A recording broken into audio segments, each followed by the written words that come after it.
Now students, let us take up the next topic, concentration of solution, acid, base or salt.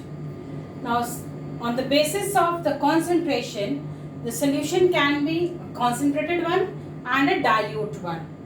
Concentrated solution means which contain little or no water but more amount of acid, base or salt.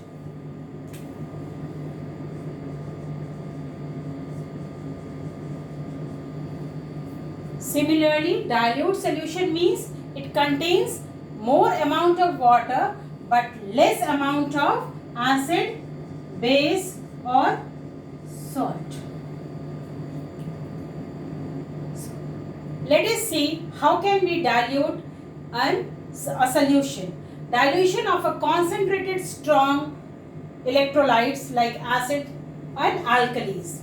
Now listen students, dilution of strong acids and alkali is highly exothermic process.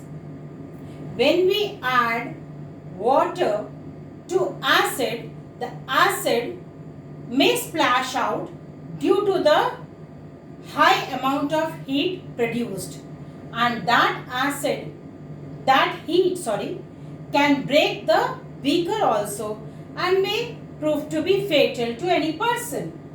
So what is the way of dilution then? We have to take the amount of water first and to that amount add the acid slowly with constant stirring with the help of glass rod. Moreover, the acid must be added drop-wise, sliding along the walls of the beaker. So, got it? Dilution of a concentrated strong acid is done by adding acid drop-wise, slowly, with constant stirring to the definite amount of water, because this process is highly exothermic. Now, what is the effect of dilution on strength and on conductivity of solution? First of all, the strength of the solution or the conductivity of the solution depends on the concentration of ions present in unit volume of solution. Now, based upon this, let us see the effect of dilution on strong electrolytes like acid, alkali or salt.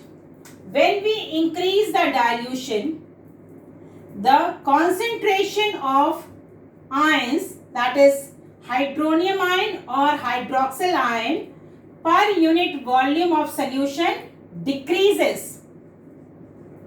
As a result, the strength also decreases and the conductivity also decreases. Are you able to understand, students? Effect of dilution on strength and on conductivity. This process depends upon the factor, that is the concentration of ions per unit volume of solution. Effect in case of strong electrolytes. When we increase dilution, the concentration of ions per unit volume of solution decreases. As a result, the strength also decreases and the conductivity of the solution decreases. Regarding the conductance and the molar conductivity, you will study in your higher classes. These factor depends upon the total volume of solution containing 1 mole of electrolyte. As it increases, that is the total volume of solution containing 1 mole of electrolyte increases on dilution, therefore the molar conductivity and the conductance of such solution increases. Don't bother about that things, that we will study in your higher classes. Let us study the effect of dilution on weak electrolyte. When we increase the dilution, the number of ions increases. Remember it, there is no change in the number of ions in case of strong electrolyte, because strong electrolyte ionizes completely, 100% ionization. But in case of weak electrolyte, there are the molecules as well as ions. So when we increase the water, that is when we enhance its dilution, the number of ions will also increase. But this factor is suppressive. The dominating factor is the concentration per unit volume. On dilution, the concentration per unit volume always decrease.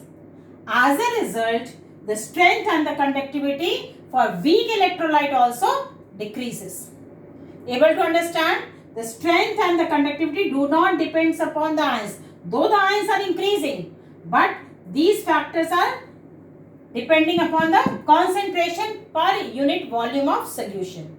So, concentration decreasing per unit volume of solution, therefore the strength and the conductivity decreases. Again, conductance and molar conductivity increases because these two processes depends upon the total volume of solution that contain 1 mole of electrolyte for weak and strong. Next one is role of water in dissolution of electrolyte. Listen student, when you add any electrolyte, say NaCl, they are in their form due to strong electrostatic force between them. Na plus, Cl minus, they are having strong electrostatic force between them. When we add this electrolyte to water, there also they furnish Na plus and Cl minus. There may be a chance that these two ions again can come closer and the salt will precipitate out. But this doesn't happen. You can see that salt is soluble in water. What makes the salt to get dissolved in water? Now, here factors taking place is lattice enthalpy, that is energy, and the hydration energy. Electrostatic force is inversely proportional to dielectric constant. What is this dielectric constant? It is the factor which reduces the electrostatic force. Water is universal solvent having the highest dielectric constant 80. The electrostatic force is reduced by the factor of 80 so that the ions become free. When we add NaCl to water, water breaks the force of attraction and the ions become free, Na plus and Cl minus. So I am telling that there may be a chance that these two ions again can come closer.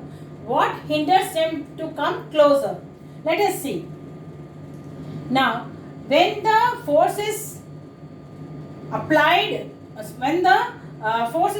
to break the attraction, that requires energy, and that energy is called the lattice energy. Lattice energy.